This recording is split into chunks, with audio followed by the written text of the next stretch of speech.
Welcome back. Now, the Central Bank of Nigeria says the purpose of its latest investors and exporters FX window is to boost liquidity in the FX market and ensure timely execution and settlement of eligible FX transactions.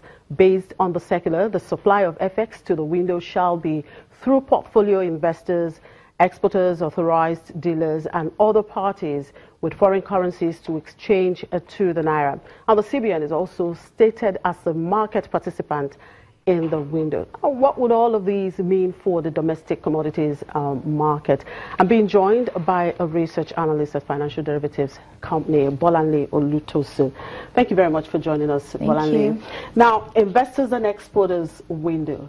You as a commodity analyst, what does that mean?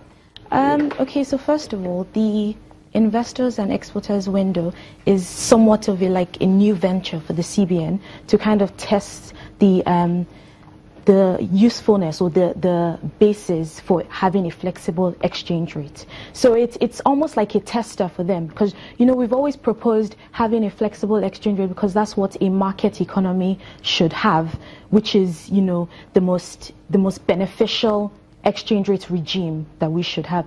And it's nice that they come up with this window to kind of see how the market actually reacts to this, how suppliers and the demanders play within this market. Because you have, once people see, oh, there's a window like this, some of them might decide to cut supply or kind of restrict supply to see how they can fondle with the exchange rate. So I understand how the CBN, just surprises the economy with this for just a short period of time, just to see how we, react to it, and then, move on from there.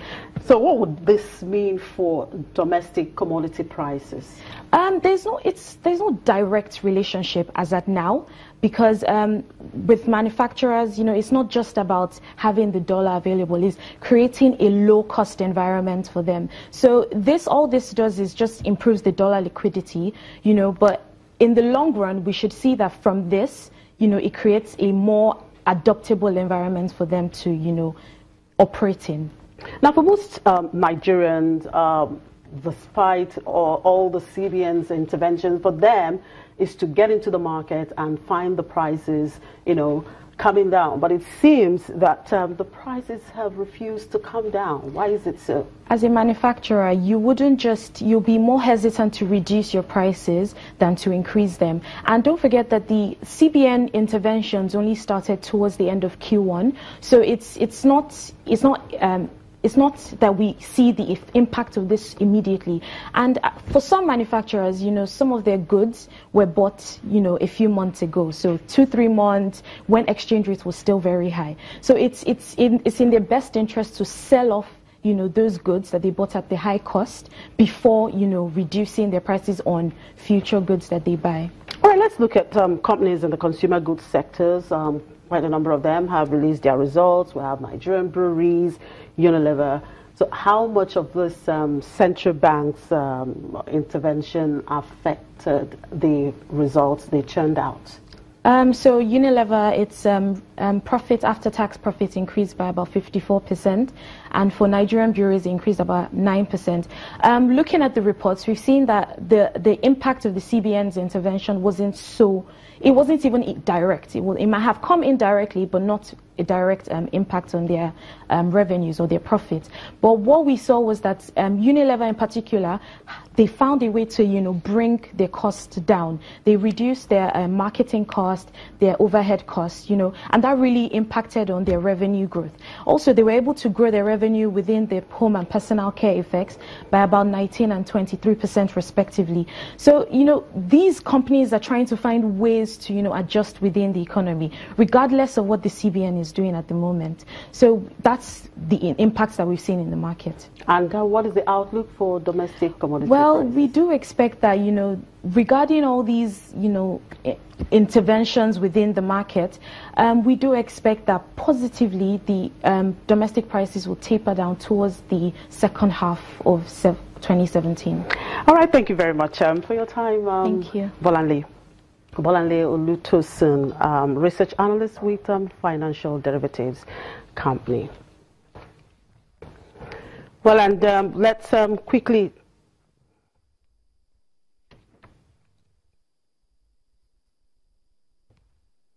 quickly take a look at the Nigerian energy market. The stocks there at the energy market segment, but for Forte Oil and Oando, most of the stocks there remained unchanged. Forte Oil came down, was up actually 1.12% with a volume of 240,766. Oando prices was ended at 0.19 and volume was 1,232.10. For Seplat remained unchanged. Conoil was unchanged, Mobil was unchanged. And looking at the daily index return, it went up 0.1%. Year to date remained unchanged. Price to earnings was 82.0 and dividend yield 2.1%.